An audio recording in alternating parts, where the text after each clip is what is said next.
Quand on regarde la vie humaine d'un point de vue biographique, on part d'une idée importante. L'être humain n'est pas quelque chose de fixe. Nous sommes en évolution permanente. Notre vie se déplie peu à peu,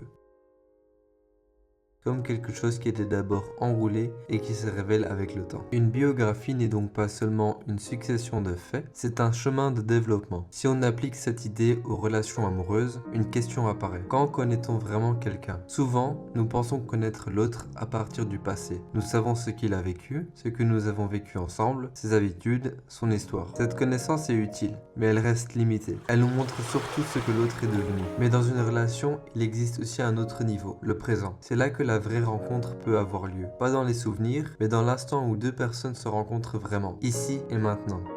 Dans cet espace, l'autre n'est plus seulement une histoire ou une image dans notre tête.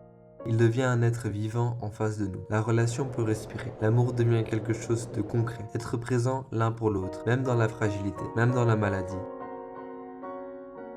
Et continuer à découvrir qui est l'autre. Mais la vie humaine ne se limite pas au passé et au présent. Il existe aussi une dimension tournée vers le futur. Dans la psychologie de Carl Jung, cette direction intérieure s'appelle le soi. Le soi représente la partie de nous qui cherche à se réaliser pleinement, à devenir entière. Qui m'a inspiré? Quels obstacles ont marqué mon chemin? Les difficultés ne sont pas seulement des problèmes, elles peuvent devenir des moteurs de transformation. Elles nous obligent à évoluer. Dans cette perspective, une relation n'est pas quelque chose que l'on possède, c'est plutôt une aventure, un chemin avec des obstacles, mais aussi avec des possibilités de croissance. L'amour peut alors prendre plusieurs formes. La passion, le soin, la fidélité, le soutien, la recherche commune. La relation devient un espace où deux personnes peuvent se développer ensemble. Au cœur de cette approche, il y a l'idée du travail sur l'ombre. Selon Carl Jung, chacun de nous possède une ombre. L'ombre représente toutes les parties de nous-mêmes que nous ne voulons pas voir ou que nous ne connaissons pas encore. Cette ombre possède deux aspects. Il y a d'abord l'ombre négative. Elle contient ce que nous rejetons en nous. La jalousie, l'agressivité, le besoin de contrôler, la dépendance, mais aussi parfois notre propre fragilité. Ces aspects ne sont pas mauvais en eux-mêmes. Ils deviennent dangereux quand nous refusons de les reconnaître. Dans ce cas, ils apparaissent sous forme de projection. Nous voyons ces traits chez l'autre et nous les condamnons. Mais l'ombre a aussi un aspect positif. Elle contient notre potentiel encore inexprimé. Les qualités que nous admirons énormément chez quelqu'un. La créativité, la force intérieure, la douceur peuvent être des capacités qui existent aussi en nous, mais qui n'ont pas encore été développées. C'est souvent ce qui se passe dans l'état amoureux. La personne que nous aimons nous montre, comme dans un miroir, ce que nous pourrions devenir. La projection n'est donc pas simplement une erreur, c'est plutôt un indice de notre inconscient. Dans cette vision, l'ego joue aussi un rôle important. L'ego peut être vu comme une sorte de façade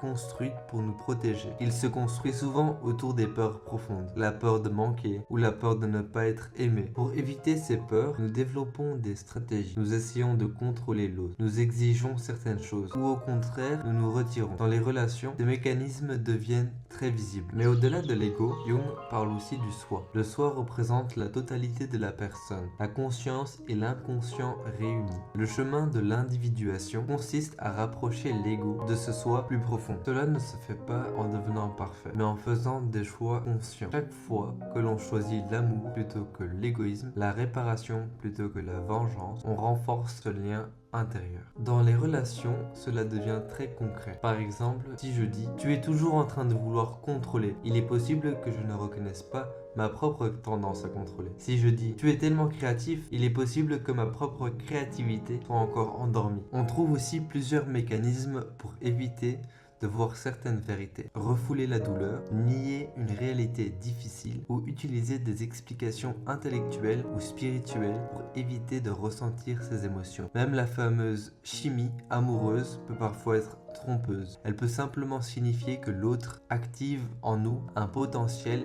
qui attend de se développer. Dans cette perspective, l'amour adulte devient quelque chose de très particulier. Il ne s'agit plus de transformer l'autre pour qu'il corresponde à nos attentes. Il s'agit plutôt d'accepter la réalité de l'autre, y compris ses zones d'ombre, et de reconnaître les nôtres. Une relation devient alors un lien de transformation. Inévitablement, nous rencontrons chez l'autre les parties de nous qui ne sont pas encore libres. Le partenaire devient devient à la fois un miroir et un enseignant, parfois avec douceur, parfois de manière plus brutale. L'amour n'est alors plus une fusion parfaite, c'est plutôt un laboratoire intérieur, un endroit où la peur peut se transformer en compréhension et où les projections peuvent devenir de la connaissance de soi. Et c'est peut-être là l'idée la plus profonde. Une relation n'est pas seulement une histoire entre deux personnes, elle peut devenir un chemin de transformation pour chacun.